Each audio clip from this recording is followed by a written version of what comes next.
हरे कृष्णा। जय श्री हरि। आप सभी भक्तों का दिन शुभ और मंगलमय हो। भक्तों, आज है ज्येष्ठ मास की शुक्ला पक्ष की पंचमी तिथि और दिन है शनिवार। पंचमी तिथि का संबंध बुद्धि, विद्या और सौम्यता से होता है। और भक्तों, शनिवार का संबंध शनि भगवान से है, जो कर्मों के फलदाता और न्यायप्रिय देवता माने जाते हैं। उनका वाहन और प्रतीक लोहे से जुड़ा हुआ है। आज की इस वीडियो में आप सभी श्रवण करेंगे जेठ मास कथा अध्याय 19। इस अध्याय को शुरू करने से पहले मैं आपको सुनाऊंगी शनिवार शनि भगवान की व्रत कथा। कहते हैं कि शनिवार का व्रत करने और कथा सुनने से शनि देव की कृपा प्राप्त होती है। जीवन के कष्ट कम होते हैं, विशेषकर आर्थिक समस्याएं, रोग और बाधाएं दूर होती है। तो आइए श्रद्धा और विश्वास के साथ सुनते हैं शनिवार व्रत की यह दिव्य कथा। प्रेम से बोली जय शनिदेव। बहुत समय पहले की बात है। वैकुंठ लोक की उस दिव्य बेला में, जब सारा ब्रह्मांड शांत और निश्चल था, देवी लक्ष्मी अपने स्वामी भगवान श्री हरि विष्णु के चरणों में बैठी थी। उनका मन थोड़ा विचलित था, मानो कोई प्रश्न उनके भीतर से मथ रहा हो। धीरे धीरे उन्होंने मधुर स्वर में कहा, प्रभु, यह सृष्टि आपके विधान से चल रही है। जहाँ भी जाती हूँ वहाँ धन, वैभव, आनंद और शांति का संचार हो जाता है। लोग मेरा आदर करते हैं, दीप जलाते हैं, स्तुति करते हैं। हर कोई मेरी कृपा पाना चाहता है। परंतु एक बात मुझे समझ नहीं आती। एक देवता है जिनका नाम सुनते ही लोग भयभीत हो जाते हैं, कांपने लगते हैं, और वह है शनिदेव। क्यों प्रभु, क्यों उनसे इतना डरते हैं लोग? भगवान विष्णु मुस्कुराए। उनके मुख पर करुणा और गूढ़ ज्ञान की झलक थी। उन्होंने स्नेहपूर्वक उत्तर दिया, लक्ष्मी, तुम्हारा यह प्रश्न बहुत गूढ़ है। शनिदेव केवल एक देवता नहीं है, वे काल के प्रतिनिधि हैं, समय के न्यायाधीश। वे किसी से राग देश नहीं करते। वे न तो किसी को अधिक प्रिय मानते हैं, न अप्रिय। उनका एक ही धर्म है, न्याय।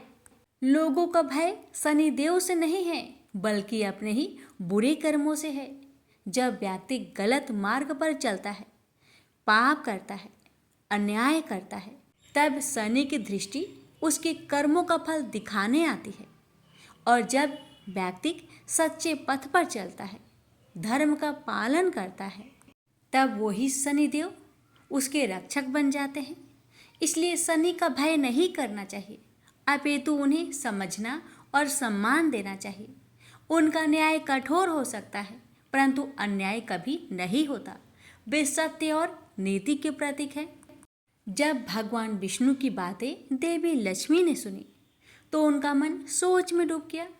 उन्होंने विचार किया, जब तक मैं स्वयं शनिदेव से मिलकर उनके स्वभाव को नहीं देखूंगी, तब तक मेरे प्रश्नों का समाधान नहीं होगा। ऐसा सोचकर लक्ष्मी माता ने अपने वाहन पर सवार होकर शनि लोक की ओर प्रस्थान किया। जब लक्ष्मी माता शनि देव के लोक में पहुंची तो वहां का दृश्य अत्यंत गंभीर, गूढ़ और शांत था। वहां का वैभव नहीं था, पर न्याय का अद्भुत तेज था। शनि देव ने तुरंत उनका स्वागत किया, सिर झुकाकर, हाथ जोड़कर।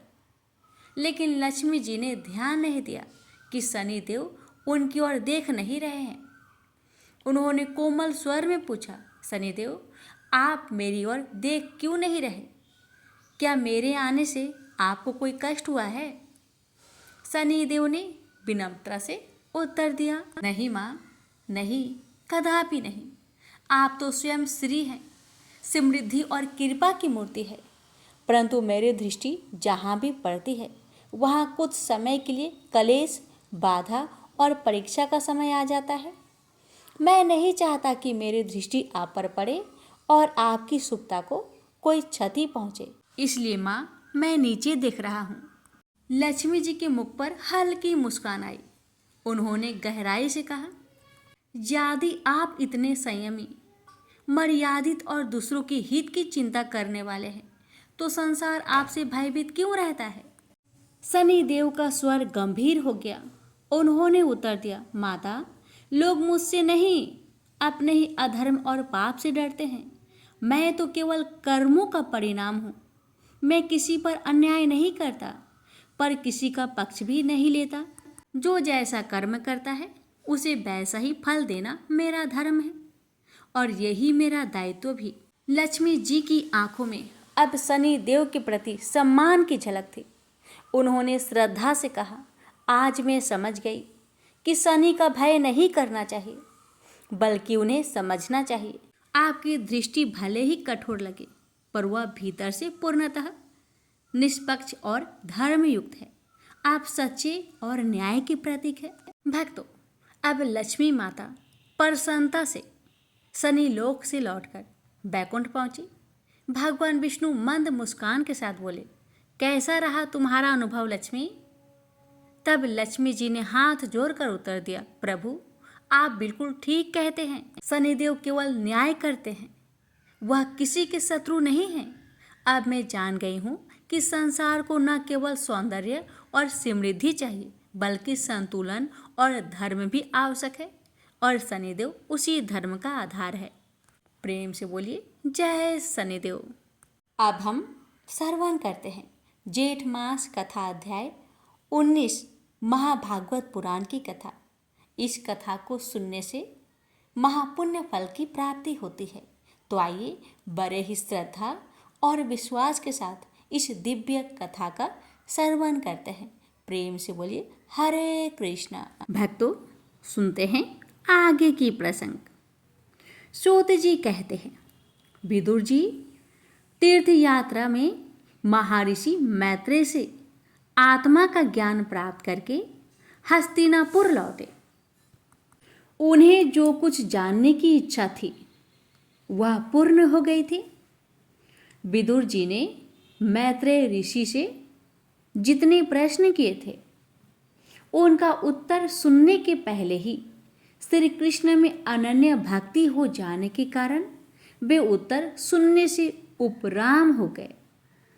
शौनक जी अपने चाचा विदुर जी को आया देख धर्मराज युधिष्ठिर, उनके चारों भाई धृतराष्ट्र, युयुत्सु, संजय, कृपाचार्य, कुंती, गांधारी, द्रौपदी, सुभद्रा, उत्तरा, कृपी तथा पांडव परिवार के अन्य सभी नर नारी और अपने पुत्रों सहित पूरी स्त्रियां सब के सब बड़ी प्रसन्नता से मानो मृत शरीर में प्राण आ गया हो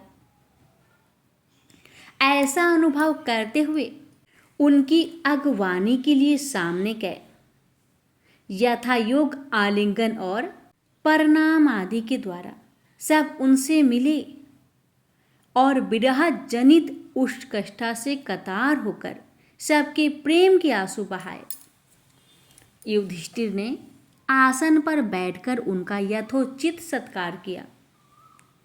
जब वे भोजन एवं विश्राम करके सुखपूर्वक आसन पर बैठे थे, तब युधिष्ठिर ने विनय से झुककर सबके सामने ही उनसे कहा।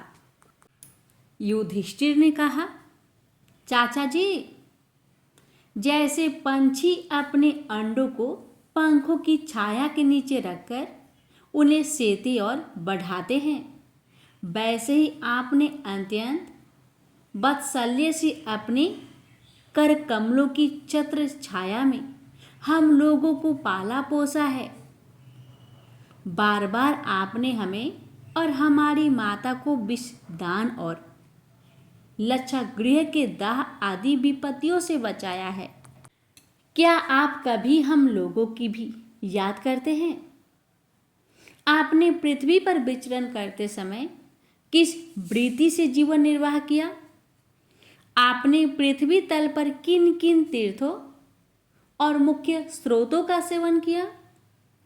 प्रभु, आप जैसे भगवान के प्यारे भक्त स्वयं ही तीर्थ स्वरूप होते हैं।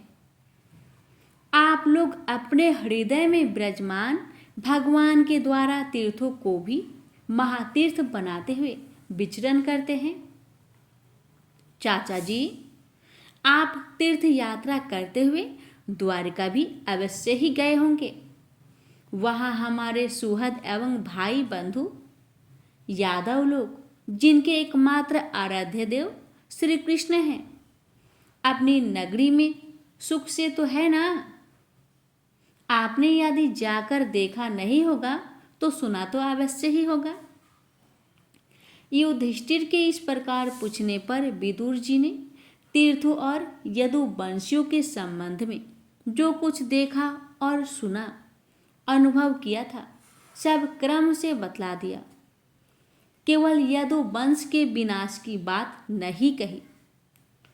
करुण हृदय विदुर जी पांडवों को दुखी नहीं देख सकते थे, इसलिए उन्होंने यह अप्रिय एवं असह घटना पांडवों को नहीं सुनाई, क्योंकि वह तो स्वयं ही प्रकट होने वाली थी। पांडव विदुर जी को देवता के समान सेवा सत्कार करते थे।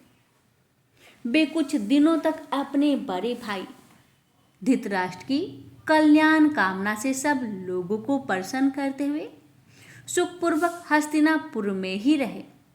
विदुर जी तो साक्षात धर्मराज थे। मांडव्य ऋषि के श्राप से ये 100 वर्ष के लिए क्षुद्र बन गए थे। इतने दिनों तक यमराज के पद पर आर्यमा थे और वहीं पापियों का उचित दंड देते थे। राज्य प्राप्त हो जाने पर अपने लोकपालों सरीखे भाइयों के साथ राजा युधिष्ठिर वंशधर परीक्षित को देखकर अपनी अतुल संपत्ति से आनंदित रहने लगे। इस प्रकार पांडव गृहस्थ के काम धंधों में रम गए और उन्हीं के पीछे एक प्रकार से यह बात भूल गए कि अनजाने में ही हमारा जीवन मृत्यु की ओर जा रहा है। अब देखते देखते उनके सामने वह समस्या आ पहुंचा जिसे कोई टाल ना सकता था। परंतु विदुर जी ने काल की गति जानकर अपने बड़े भाई धृतराष्ट्र से कहा, महाराज देखिए, अब बड़ा भयंकर समय आ गया है। झटपट यहाँ से निकल चलिए। हम सब लोगों के सिर पर वह सर्वसमर्थ काल मंडराने लगा है, जिसके टालने का कहीं भी कोई उपाय नहीं है। काल के वशीभूत होकर जीव का अपने प्रियतम प्राणों से भी बात की बातें में वियोग हो जाता है। फिर धन जल आदि दूसरी वस्तु की तो बात ही क्या है।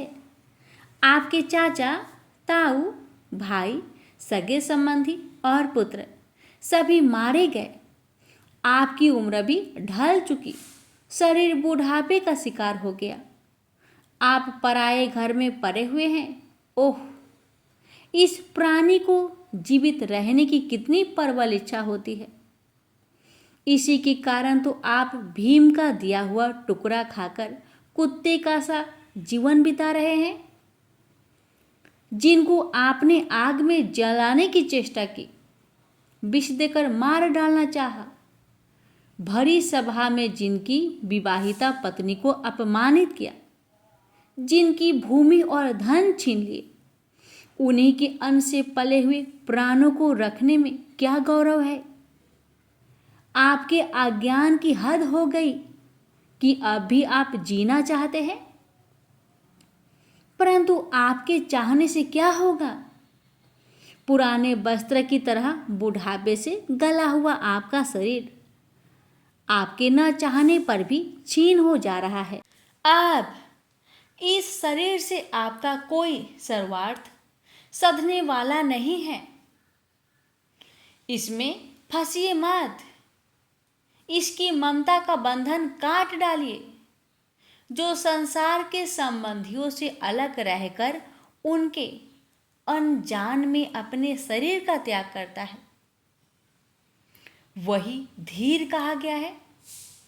चाहे अपनी समझ से हो या दूसरे के समझाने से, जो इस संसार को दुख रूप समझकर इससे विरक्त हो जाता है और अपने अंतःकरण को बस में करके हृदय में भगवान को धारण कर संन्यास के लिए घर से निकल पड़ता है, वही उत्तम मनुष्य है। इसके आगे जो समय आने वाला है वह प्राय मनुष्य के गुणों को घटाने वाला होगा। इसलिए आप अपने कुटुंबियों से छिपकर उत्तराखंड में चले जाइए। जब छोटे भाई विदुर ने अंधे राजा धृतराष्ट्र को इस प्रकार समझाया, तब उनकी प्रज्ञा नेत्र खुल गए। वे भाई बंधुओं के सुदृढ़ स्नेह पासों को काटकर अपने छोटे भाई विदुर के दिखलाए हुए मार्ग से निकल पड़े। जब परम पवित्रता सुबल नंदिनी गांधारी जी ने देखा कि मेरे पतिदेव तो उस हिमालय की यात्रा कर रहे हैं जो सन्यासियों को वैसा ही सुख देता है जैसे वीर पुरुषों को लड़ाई के मैदान में अपने शत्रु द्वारा किए हुए न्यायोचित प्रहार से होता है, तब वे भी उनके पीछे पीछे चल पड़ी। अज्ञात शत्रु युधिष्ठिर ने प्रातः काल संध्या बदन तथा अग्निहोत्र करके ब्राह्मणों को नमस्कार किया और उन्हें तिल, गौ, भूमि और स्वर्ण दान दिया। इसके बाद जब वे गुरुजनों की चरण वंदना के लिए राजमहल में गए, तब उन्हें धृतराष्ट्र, विदुर तथा गांधारी के दर्शन नहीं हुए। युधिष्ठिर ने उद्गिन चित होकर वहीं बैठे हुए संजय से पूछा, संजय, मेरे वे वृद्ध और नेत्रहीन पिता धृतराष्ट्र कहाँ हैं? पुत्र शोक से पीड़ित दुखिया माता गांधारी और मेरे परम हितैषी चाचा विदुर जी कहाँ चले गए? ताऊ जी अपने पुत्र और बंधु बांधव के मारे जाने से दुखी थे। मैं बड़ा मंदबुद्धि हूँ, कहीं मुझसे किसी अपराध की आशंका करके वे माता गांधारी सहित गंगा जी में तो कूद नहीं पड़े। जब हमारे पिता पांडव की मृत्यु हो गई थी और हम लोग नन्हे नन्हे बच्चे थे, तब इन्हीं दोनों चाचाओं ने बड़े बड़े दुखों से हमें बचाया था। वे हम पर बड़ा ही प्रेम रखते थे। हाय, वे यहाँ से कहाँ चले गए? सूत जी कहते हैं, संजय अपने स्वामी धृतराष्ट्र को न पाकर कृपा और स्नेह की विकलता से अत्यंत पीड़ित और विरहातुर हो रहे थे। वे युधिष्ठिर को कुछ उत्तर न दे सके। फिर धीरे धीरे बुद्धि के द्वारा उन्होंने अपने चित्त को स्थिर किया, हाथों से आंखों के आंसू पोंछे और अपने स्वामी धृतराष्ट्र के चरणों का स्मरण करते हुए युधिष्ठिर से कहा। संजय बोले, कुलनंदन, मुझे आपके दोनों चाचा और गांधारी के संकल्प का कुछ भी पता नहीं है। महाबाहो, मुझे तो उन महात्माओं ने ठग लिया। संजय इस प्रकार कह ही रहे थे कि तुमरुक के साथ देवऋषि नारद वहां आ पहुंचे। महाराज युधिष्ठिर ने भाइयों सहित उठकर उन्हें प्रणाम किया और उनका सम्मान करते हुए बोले, भगवान, मुझे अपने दोनों चाचाओं का पता नहीं लग रहा है। न जाने वे दोनों और पुत्र शोक से व्याकुल तपस्विनी माता गांधारी यहाँ से कहाँ चले गए। भगवान, अपार समुद्र में कर्णधार के समान आप ही हमारे मार्गदर्शक हैं। तब भगवान के परम भक्त भगवानमयी देवऋषि नारद ने कहा, धर्मराज, तुम किसी के लिए शोक मत करो, क्योंकि यह सारा जगत ईश्वर के बस में है। सारे लोक और लोकपाल विवश होकर ईश्वर की ही आज्ञा का पालन कर रहे हैं। वही एक प्राणी को दूसरे से मिलाते हैं और वही उन्हें अलग करते हैं।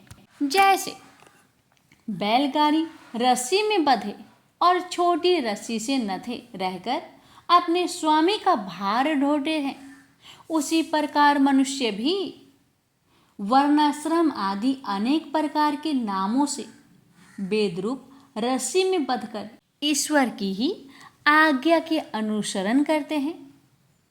जैसे संसार में खिलाड़ी की इच्छा से ही खिलौना का संयोग और वियोग होता है, वैसे ही भगवान की इच्छा से ही मनुष्य का मिलना बिछुड़ना होता है। तुम लोगों को जीवन रूप से नित्य मानो, यह देह रूप से अनित्य अथवा जड़ रूप से अनित्य और चेतन रूप से नित्य अथवा शुद्ध ब्रह्म रूप में नित्य अनित्य कुछ भी ना मानो। किसी भी अवस्था में मोहजन्य आसक्ति के अतिरिक्त भी शोक करने योग्य नहीं है। इसलिए धर्मराज, वे दीन दुखी चाचा चाची असहाय अवस्था में मेरे बिना कैसे रहेंगे? इस अज्ञान जन्य मन की विकलता को छोड़ दो। यह पांच भौतिक शरीर काल कर्म और गुणों के बस में है। अजगर के मुंह में पड़े हुए पुरुष के समान यह पराधीन शरीर दूसरों की रक्षा ही क्या कर सकता है? हाथ बालों के बिना हाथ वाले, चार पैर वाले पशुओं के बिना पैर वाले, तृणादि और उनमें भी परे जीवों के छोटे जीव आहार है। इस प्रकार एक जीव दूसरे जीव के जीवन का कारण हो रहा है। इस समस्त रूप में जीवों के बाहर और भीतर वही एक स्वयं प्रकाश भगवान जो संपूर्ण आत्माओं की आत्मा है, माया के द्वारा अनेकों प्रकार से प्रकट हो रहे हैं। तुम केवल उन्हीं को देखो महाराज। समस्त प्राणियों को जीवन दान देने वाले वे ही भगवान इस समय इस पृथ्वी तल पर देवद्रोहियों का नाश करने के लिए काल रूप से अवतीर्ण हुए हैं। अब वे देवताओं का कार्य पूरा कर चुके हैं। थोड़ा सा काम और शेष है, उसी के लिए वे रुके हुए हैं। जब तक वे प्रभु यहाँ हैं तब तक तुम लोग भी उनकी प्रतीक्षा करते रहो। धर्मराज, हिमालय के दक्षिण भाग में जहाँ सप्त ऋषियों की प्रसन्नता के लिए गंगा जी ने अलग अलग 7 धाराओं के रूप में अपने को 7 भागों में विभक्त कर दिया है, जिसे सप्त स्रोत कहते हैं, वे ही ऋषियों के आश्रम पर धृतराष्ट्र अपनी पत्नी गांधारी और विदुर के साथ गए हैं। वहाँ वे त्रिकाल समान और विधि पूर्वक अग्निहोत्र करते हैं। अब उनके चित्त में किसी प्रकार की कामना नहीं है। वे केवल जल पीकर शांति चित्त से निवास करते हैं। आसन जीतकर प्राणों को बस में करके उन्होंने अपनी 6 इंद्रियों को विषयों से लौटा लिया। भगवान की धारणा से उनके तमोगुण, रजोगुण और सत्वगुण के मल नष्ट हो चुके हैं। उन्होंने अहंकार को बुद्धि के साथ जोड़कर और उसे क्षेत्रज्ञ आत्मा में लीन करके उसे भी महाकाश में घटास के समान सर्वाधिष्ठान ब्रह्म में एक कर दिया है। उन्होंने अपनी समस्त इंद्रियों और मन को रोककर समस्त विषयों को बाहर से ही लौटा दिया है और माया के गुणों से होने वाले परिणाम को सर्वथा मिटा दिया है।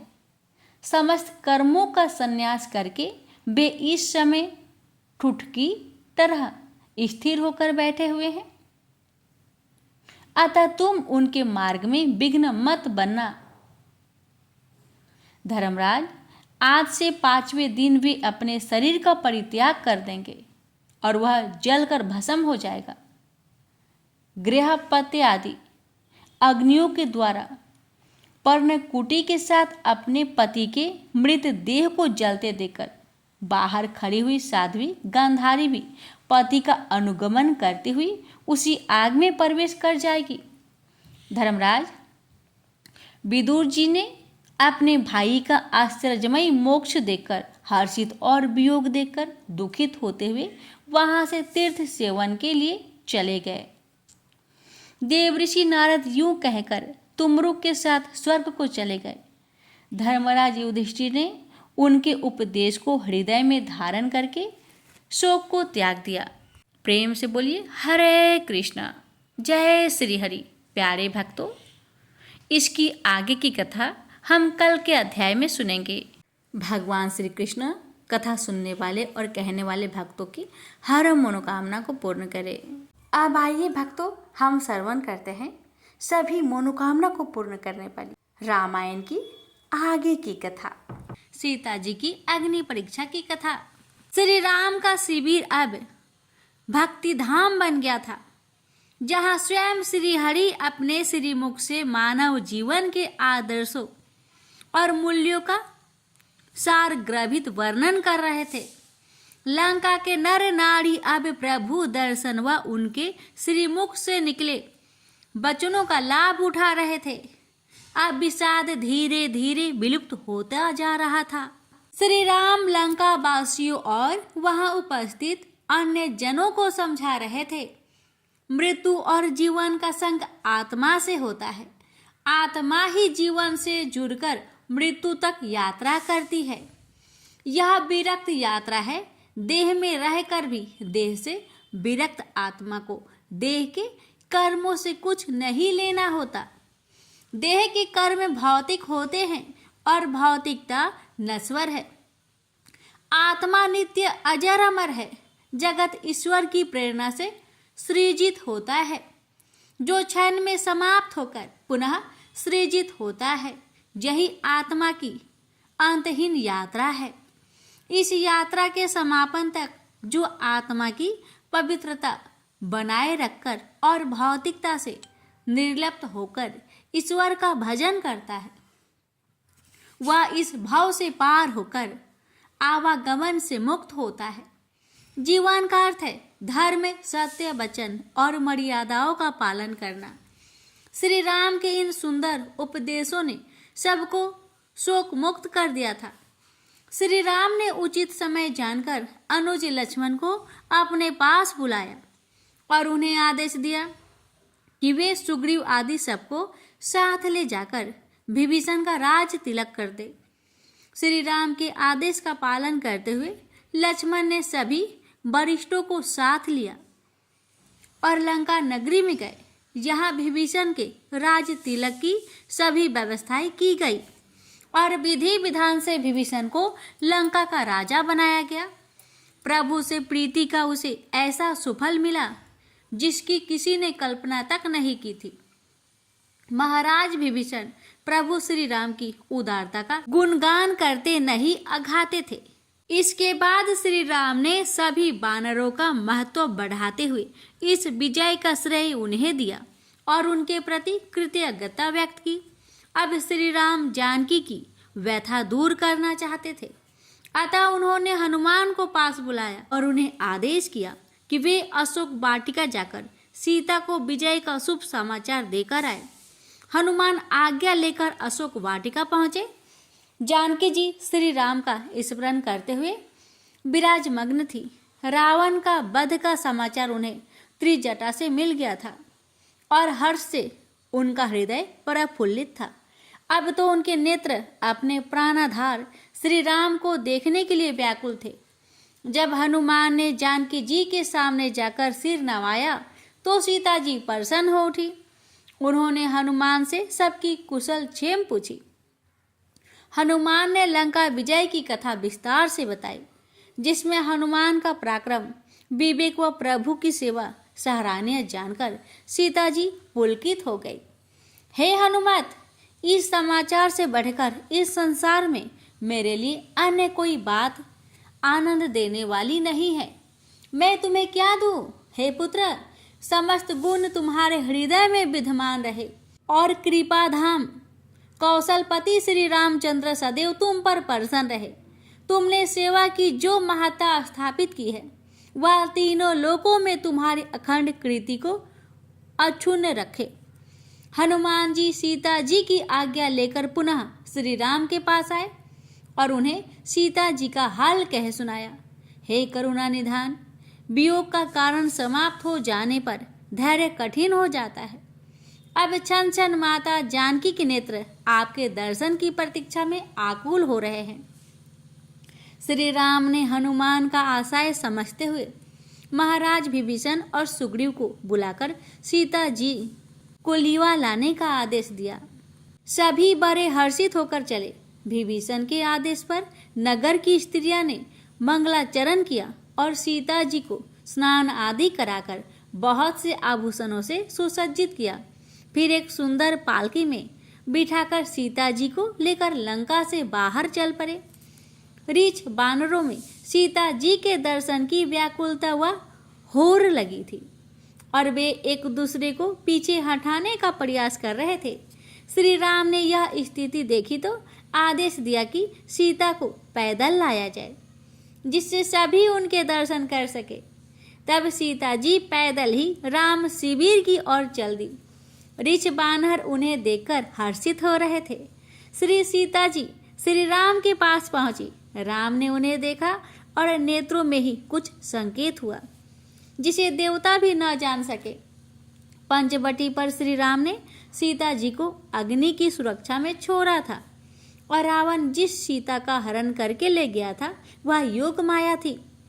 अब श्री राम योग माया को विदा करके वास्तविक सीता जी को प्रकट करने की इच्छुक थे। इसके लिए उन्हें पुरोचित व्यवहार करना था और कठोरता का प्रदर्शन करना था। सीते, मैंने अपने पुरोचित धर्म का पालन कर दिया है। अपनी पत्नी को कठोर शत्रु से युद्ध करके और उसे उसकी करनी का दंड देकर अपने धर्म का निर्वहन किया है। अब लोक व्यवहार की संतुष्टि हेतु तुम्हें अपनी पवित्रता सिद्ध करने का उपाय करना है, तभी राम तुम्हें पत्नी के रूप में स्वीकार करेंगे। श्री राम के इन वचनों से लक्ष्मण सीता सहित सभी को स्तब्ध कर दिया। कन कन में बसे और घट घट की बात जानने वाले श्री राम कैसे सीता जी की पवित्रता पर संदेह कर सकते हैं। पवित्रता तो सीता से ही प्रकट होकर संसार को पवित्र करती है, परंतु श्री राम लोक व्यवहार और देवीय व्यवहार दोनों को संतुष्ट करने वाले हैं।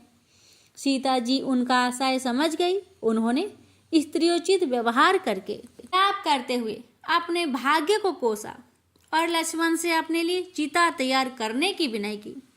हे भैया लक्ष्मण, आज तुम मेरे धर्म के साक्षी बनो और चिता तैयार करो। सीता अपनी पवित्रता सिद्ध करने के लिए अग्नि परीक्षा भी देगी। यदि मैंने मन वचन और कर्म से हृदय में रघुवीर को छोड़कर किसी अन्य का विचार किया हो तो जो अग्निदेव सबके मन की गति को जानते हैं वे मेरे लिए परवल दाहक हो जाए। सीता का प्राण और श्री राम का पक्ष जानकर लक्ष्मण जी ने आदेश का पालन करते चिता तैयार कर दी और सीता जी निर्भय होकर उस पर जा बैठी। चिता में बैठकर सीता जी नेत्र बंद करके श्री राम का स्मरण करते हुए अग्निदेव का आह्वान करने लगी। हे अग्निदेव, यदि सीता के मन में श्री राम का अखंड वास है तो आप प्रकट हो, प्रकट हो, प्रकट हो। अग्निदेव तुरंत प्रचंड रूप से प्रकट हुए और उनकी लपटों ने आकाश का स्पर्श कर लिया। माया रूपी सीता उन लपटों में विलीन हो गई और वास्तविक सीता का हाथ पकड़े स्वयं अग्निदेव प्रज्वलित चिता से बाहर आए। सारा समाज हर्षित हो गया। देवता पुष्प वर्षा करने लगे। अग्निदेव ने सीता जी को श्री राम को सौंपा और विनय स्वर में उनकी असीम पवित्रता के साक्ष्य प्रस्तुत किया।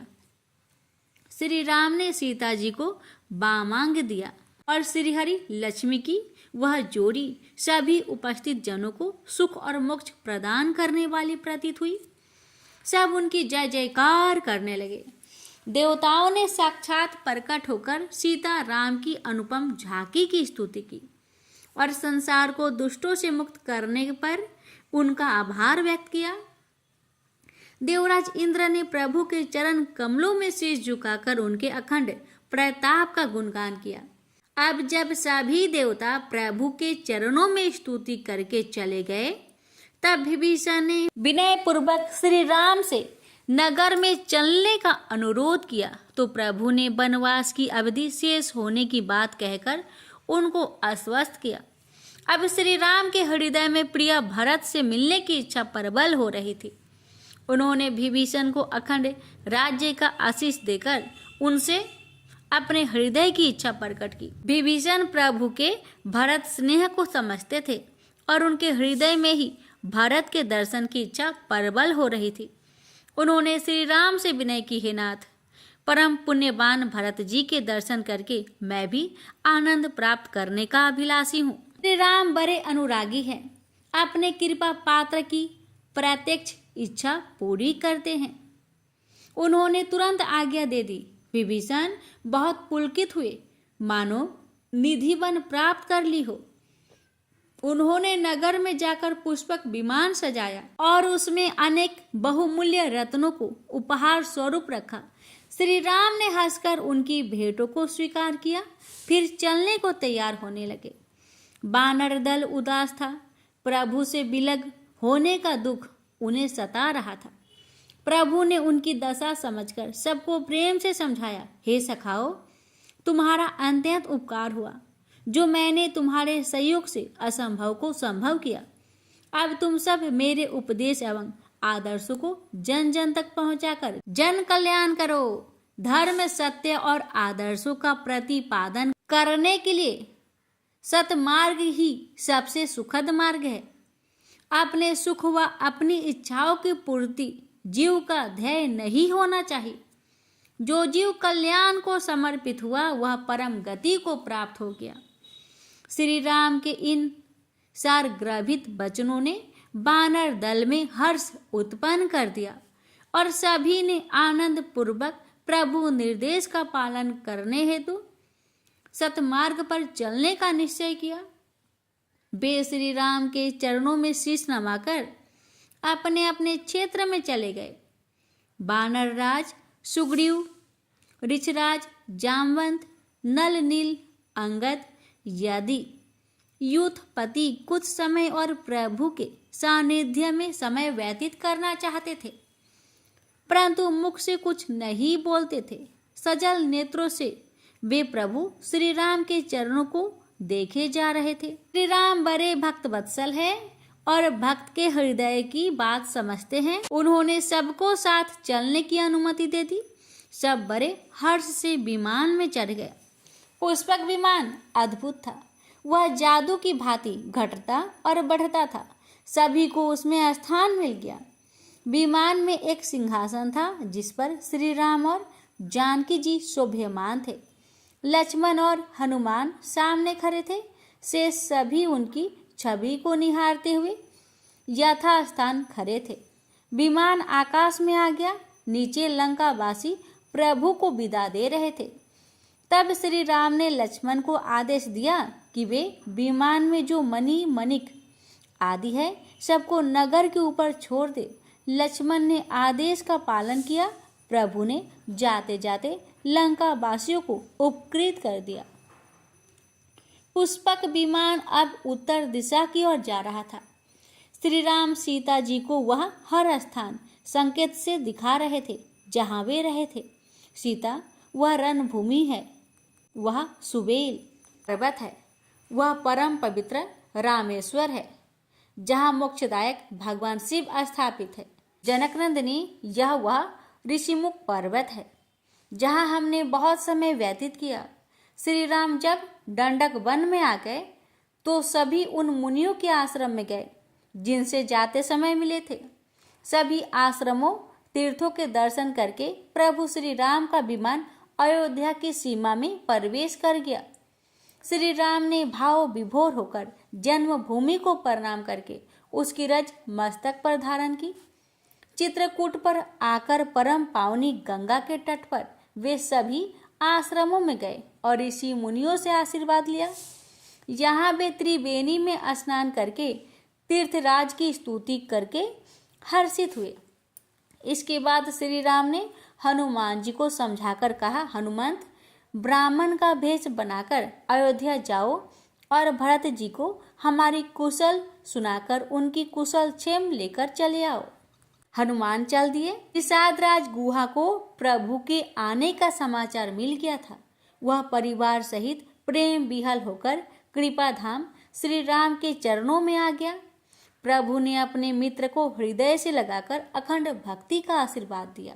अयोध्या नगरी में आज आशामय प्रातः हुई थी। भगवान श्री राम के वनवास की अवधि में एक दिन ही शेष रह गया था। पूर्ववासी पिछले 14 वर्षों से घड़ी मुहूर्त और दिवस गिन गिन कर श्री राम के आने की प्रतीक्षा कर रहे थे। प्रतीक्षा भी बड़ी विचित्र अनुभूति होती है। प्रतीक्षा जब लंबी होती है तो क्षण प्रतिक्षण पीड़ित करती है, परंतु इस पीड़ा में समापन की आशा का विचित्र सा रोमांच होता है। जो जो घड़ी समीप आती जाती थी, दृष्टि उस पथ पर ठहर जाती थी जिससे प्रिय को आना था। सारे पूर्ववासी श्री राम की प्रतीक्षा कर रहे थे। ब्राह्मण भेष में हनुमान नंदी ग्राम में आ गए थे, जहां भरत जी प्रभु श्री राम की प्रतीक्षा में विकल हो रहे थे। उनकी दाहिनी भुजा बार बार फरक रही थी, जो एक शुभ शकुन था। भरत जी सोच रहे थे कि उनके प्राणों के आधार श्री राम के आने की अवधि में एक दिन का समय शेष रह गया है। फिर क्या कारण है कि प्रभु अभी तक नहीं आए? नेत्र सभी मार्गों पर बार बार भटकते थे। हनुमान तनिक दूर से उनकी इस दशा को देखकर पुलकित हो रहे थे। श्री राम के ऐसे परम स्नेही के दर्शन भी बड़े भाग्यशाली को प्राप्त होते हैं। ब्राह्मण वेशी हनुमान भरत जी के पास आए, राम राम जपते कुश के आसन पर बैठे। भरत अपनी सुध बुध भूल बैठे थे। हनुमान ने उन तपोनिष्ठ भरत को प्रणाम किया तो भरत ने नेत्र खोले। सामने ब्राह्मण को देखकर उन्होंने सिर नवाकर प्रणाम किया। सुभागे, तुम्हारा दर्शन समस्त पापों को दूर करने वाला है। राम स्नेह को मेरा बारंबार प्रणाम है। हे रामनुज, जिनके विरह में आप दिन रात व्याकुल रहते हैं, वे प्रभु श्री रामचंद्र रण में शत्रु को जीतकर संत जनों को सुखी कर माता जानकी व लक्ष्मण जी सहित सकुशल लौटकर अयोध्या आ रहे हैं। हनुमान द्वारा यह सुखद समाचार पाकर भरत के कानों में जैसे अमृत घुल गया। वे बार बार पुलकित होने लगे और उनके चरणों में सिर रखकर उनका आभार व्यक्त करने लगे। हे तात, जैसे जल से बाहर परी मीन को कोई पुनः जल में डाल दे, उसी प्रकार आपने मुझ वियोगी को प्रभु श्री राम के आगमन का समाचार देकर सुख दिया है। हे मुनि, मुझे अपना परिचय दे।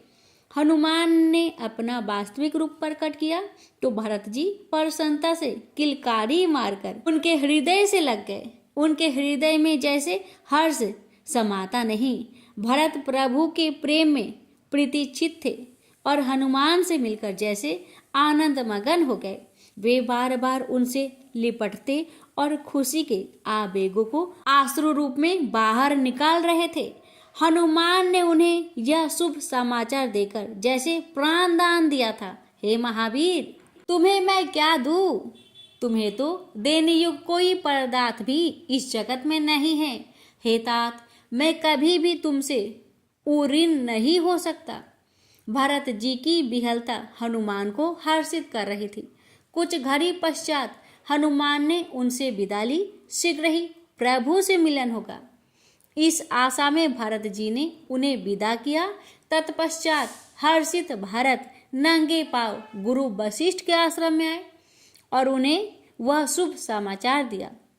वहां से दौड़ते हुए वे राजमहल की ओर गए और सबको श्री रघुनाथ जी के आने की सूचना दी। उनके मुंह से शब्द नहीं निकलते। पूर्ववासियों में आनंद की लहर दौड़ गई। सभी हर्षित होकर नाचने गाने लगे, परस्पर गले मिलने लगे। सूनी लगती अवधपुरी जैसे जीवंत हो उठी। प्रकृति खिल उठी। प्रभु के जाने से जो अयोध्या श्री विहीन हो गई थी, वह पुनः श्री से सज्जित हो गई। भरत जी, गुरु वशिष्ठ, राज परिवार और सभी पुरवासी प्रभु की अगवानी के लिए चल पड़े। श्री राम ने उन सबको आते देखा तो पुलकित होकर विमान को नीचे उतार लिया। प्रभु ने पुष्पक विमान का आभार व्यक्त किया और उसे कुबेर के पास जाने का आदेश दिया। पुष्पक हर्षित भी था और दुखी भी। हर्ष इस बात का है कि वह कितने समय के पश्चात अपने स्वामी के पास जा रहा था, और दुख इस बात का था कि श्री राम से अलग हो रहा था। प्रभु की आज्ञा का पालन हुआ। गुरु वशिष्ठ, मुनि वामदेव और अन्य गुरुजनों को आते देखकर श्री राम धनुष बाण पृथ्वी पर रख दौड़कर उनके चरणों में दंडवत हो गए। लक्ष्मण जी ने भी उनका अनुसरण किया। मुनि जनों ने उन्हें उठाकर हृदय से लगाया। सभी गुरुजनों से मिलकर राम लक्ष्मण ने आशीर्वाद प्राप्त किया। भरत जी भाव विभोर होकर प्रभु के चरणों से लिपट गए। श्री राम ने उन्हें उठाकर हृदय से लगा लिया। दोनों भाइयों के नेत्रों से अश्रुधारा बह रही थी। भरत जी के मुख से शब्द नहीं निकल रहे थे।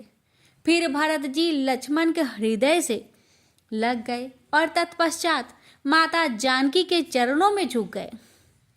इधर श्री राम ने वही कौतुक फिर किया और एक से अनेक होकर सब पुरवासियों से गले मिलकर सबको सुख देने लगे। प्रभु ने क्षण भर में सबको आनंद से भर दिया। 14 वर्षों की पीड़ा उस एक क्षण में समाप्त हो गई। यहाँ सबको पीड़ा मुक्त करके श्री राम भरत जी के साथ नगर की ओर चल दिए। राजमहल के मुख्य द्वार पर माताएं अपने नयन तारों की प्रतीक्षा में राजपथ को निहार रही थी। जैसे ही राम लक्ष्मण दिखाई दिए, वे व्याकुल होकर अंक पसारे उनकी ओर दौड़ पड़ी। यह मिलन कैसा भावपूर्ण था, इसका वर्णन करना सरल नहीं है।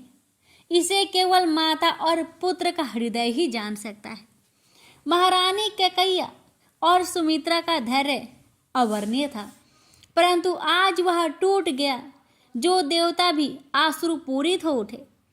कैकेयी की व्यथा अलग थी। वे अपराध बोध से ग्रस्त होकर स्वयं से ही अप्रसन्न थी।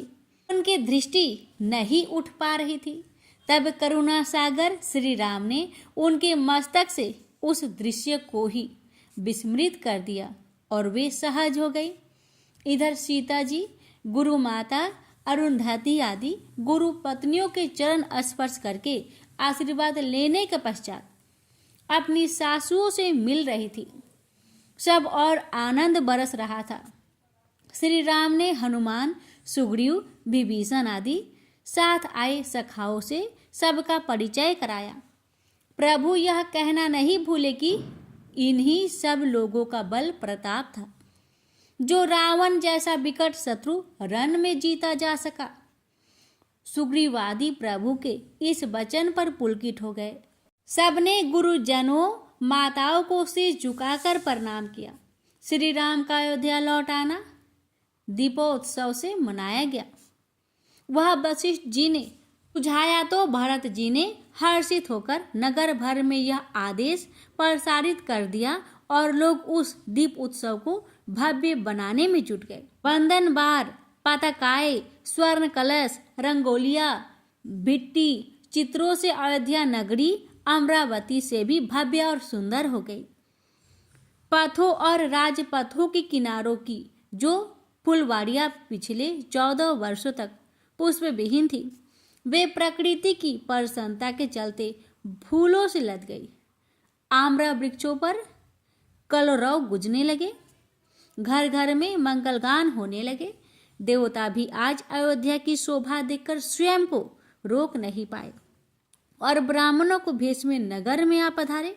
श्री राम सीता जी सहित अपने महल में पधार गए। गुरु वशिष्ठ ने भरत और सभी सभासदों व गुरुजनों को बुलाकर मंत्रणा की। आज घड़ी, नक्षत्र, ग्रह, गोचर आदि सब शुभ योग है। अतः अच्छा हो कि श्री राम आज ही सिंहासन पर विराजमान हो जाए। आहा, भरत के कानों में गुरु वचन अमृत वाणी की भांति उतर गए। वे भाव विहल हो गए। सभी मुनीश्वरों और मंत्रियों ने गुरु वशिष्ठ की बात का समर्थन करते हुए कहा, हे मुनि श्रेष्ठ, आप विलंब ना कीजिए। श्री रघुनाथ जी का राज तिलक करके संपूर्ण जगत को आनंदित कीजिए।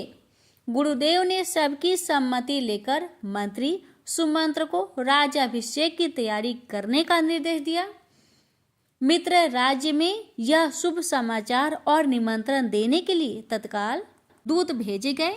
श्री रामचंद्र के राज्याभिषेक के समाचार ने जन जन को प्रसन्नता से भर दिया। देव की गति को कोई नहीं जानता। 14 वर्ष पूर्व भी यही सब तैयारियां की गई थी। अब किसी भी प्रकार का अमंगल ना हो, इसके लिए अवध ने नर नारी अपने अपने इष्टों की पूजा अर्चना कर रहे थे। श्री राम ने अपने प्रिय अनुजों को पास बुला लिया। उधर माताएं सीता जी को साथ ले गई। श्री राम ने पहले अपने हाथों से भरत जी की जटाएं खोली, फिर लक्ष्मण की और फिर अपनी भी जटाएं खोली। सभी भाइयों ने स्नान करके सुंदर राजसी वस्त्र आभूषण धारण किए। उधर सीता जी को भी सासुओं ने स्नान कराकर आभूषणों से सजा दिया। गुरु वशिष्ठ जी के आदेश पर श्री रामचंद्र और जानकी जी वहां पधारे जहां राज तिलक होना था। गुरु ने श्री राम को जानकी सहित सिंहासन पर विराजने की विनय की। श्री रामचंद्र गुरु का भाव समझकर दिव्य सिंहासन पर विराजे तो सीता राम की यह दिव्य जोड़ी देवताओं को हर्षित करने लगी। क्षीर सागर में विराजते श्री हरि लक्ष्मी की जोड़ी आज मनुज रूप में सुशोभित हो रही थी। गुरु वशिष्ठ के निर्देश पर वेद मंत्रों का स्वस्वर उच्चारण होने लगा। वेदियों में प्रज्वलित अग्नि को नाना प्रकार की सुगंधित सामग्री से तृप्त किया जा रहा था। आकाश से देवता पुष्प वर्षा कर रहे थे। वशिष्ठ जी ने जैसे ही रामचंद्र का तिलक किया, देवताओं ने दूधूबी बजाकर स्वागत किया। फिर सभी ब्राह्मणों ने राज तिलक किया। श्री रामचंद्र के शीश पर रघुकुल का वह दिव्य राज मुकुट रखा गया जिसकी कृति तीनों लोकों में व्याप्त थी। भगवान शिव के शीश पर चंद्रमा जितना शोभ्यमान था, उतना ही वह राज मुकुट श्री राम के सिर पर शोभित था। वेद इस शुभ अवसर पर प्रभु की स्तुति करने आ गए। प्रभु श्री राम ने उन्हें आदर सहित प्रणाम किया। यह भेद कुछ दिव्य ज्ञानी जनों के अलावा किसी ने नहीं जाना और जो जानते थे वे बड़े हर्षित थे। श्री राम के इस शोभ्यमान रूप की स्तुति करने स्वयं भगवान ब्रह्मदेव व महादेव भी पधारे। हे श्री राम, हे रमापति, हे जन्म मरण के संताप हरने वाले, आपकी जय हो, जय हो, जय हो। आप तीनों लोकों के दिव्य आभूषण हैं। श्रेष्ठ धनुष व श्रेष्ठ तूणीर धारण करने वाले आप ही रावण रूपी अंधकार को समाप्त करके संसार को भयहीन करने वाले हैं। श्री राम की इस स्तुति और शोभा पर सुग्रीवादी मग्न थे। उनके प्रभु इतने महान हैं कि स्वयं ब्रह्मा उनकी स्तुति कर रहे थे। वे इस भव्य और दिव्य अवसर के साक्षी बने थे। यह प्रभु श्री राम की कृपा है। दूर दूर से आए राजा महाराजा प्रभु श्री राम का गुणगान करते नहीं अघाते थे। इस अवसर पर ब्राह्मणों और याचकों को इतना दान मिला कि उनकी कई पीढ़ियां धनाभाव से चिंता मुक्त हो गई। राम राज्य की स्वर्णिम युग आरंभ हो गया था। देवतागण उस राम राज्य के आनंद के लिए स्वर्ग जाना टालकर अयोध्या में ही मनुष्य रूप धारण करके रहने लगे और अवधपुरी अब नित्य उत्सव की नगरी बन गई। प्रेम से बोलिए सियावर रामचंद्र की जय। तो आज के लिए यहीं तक। इसकी आगे की कथा कल के वीडियो में अवश्य सुनिएगा। भगवान राम, माता सीता आप सभी भक्तों पर अपनी कृपा सदा बनाए रखे।